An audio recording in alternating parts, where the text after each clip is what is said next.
After you've identified your content standard or the goal for your assessment plan, you need to complete the rest of stage one.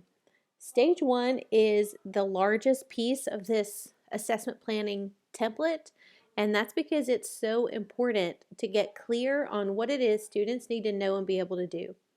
Before we can develop appropriate assessments for the classroom, we first have to know, what are we measuring? What do we need to assess? What are the things I'm looking for as a teacher when I facilitate these assessments? And when I look at student results on these assessments, what are the things I'm looking for? I have to get really clear about that first. Otherwise, when I get assessment results back, I won't really know how well students are progressing toward those content standards. So first, I need to take my content standard and break it down into these sections that are represented on the stage one piece of the template. The first part of that is developing my understandings. These are the big ideas. So what are the big ideas in my standard that students need to know and be able to do? Think really big picture here. And then what are essential questions? What are some big, broad questions? Just one or two will suffice. Big, broad questions that students should be able to answer by the time they've mastered or met these content standards. When students have met these standards, what are some questions I could have them develop complex responses to? Now, essential questions are not yes or no questions. These are not test questions or assessment questions. These are big, broad questions that would ask students to develop a meaningful response related to the content goal. Here are some examples of essential questions. How do natural resources affect nations and political conflict among them? You can see that a question that's complex like that would require students to have a mastery of understanding of the content and not just answer with a short one word or a phrase response. Students would have to give a meaningful response to the essential question. Must a story have a moral, a beginning, middle, and end, heroes and villains? Another, there's a language arts example. In what ways are animals human, and in what ways are humans animals? So you can see that an essential question should be a complex question that gets at those big ideas of your unit assessment plan that you're developing. So really just one, two, or three big ideas and one, two, or three essential questions would be enough for your stage one. The most important piece of your stage one is going to happen here in this section, where you identify specifically what students should know and be able to do. So often what you'll find in your content standards is that the content standard is written, it's very lengthy, and it's written in a complex sort of way, and it can be difficult to tease out the specific things students need to know and be able to do. You need to do that teasing on your own here in stage one. This will be incredibly helpful for you as you move into stage two and start developing assessments, because it's hard to go from a content standard straight to developing assessments, because a content standard can be so complex. It might have multiple pieces of content and multiple types of skills embedded in one standard. So we have to break that standard apart into the specific things students will know and be able to do. And these are called learning objectives. So let's take a look at what it looks like to develop a learning objective based on your content standard.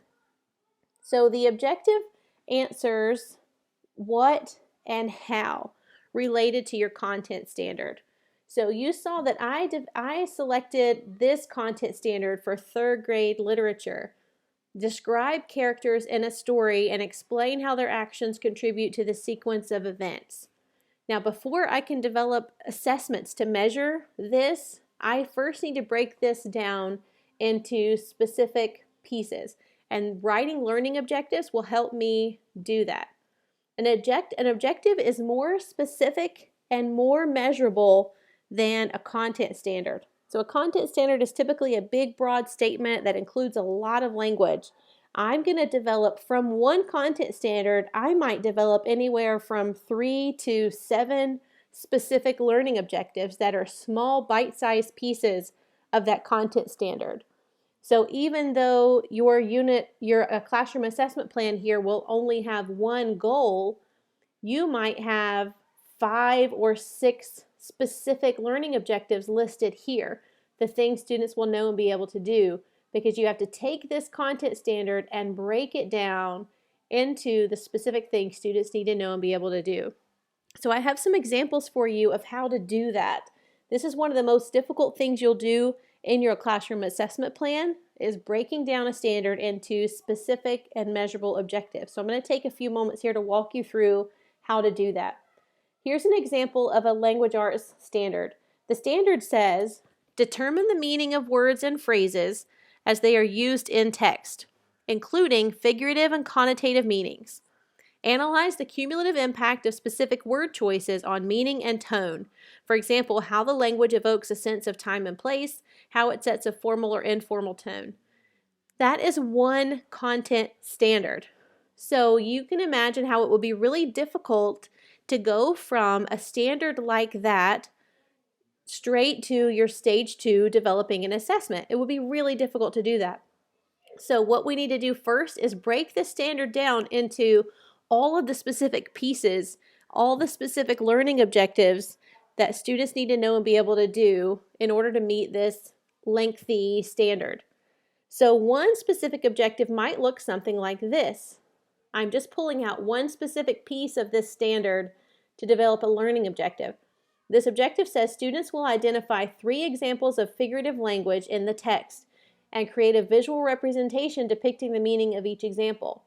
So what I've done here is focus specifically on figurative languages, which is right here.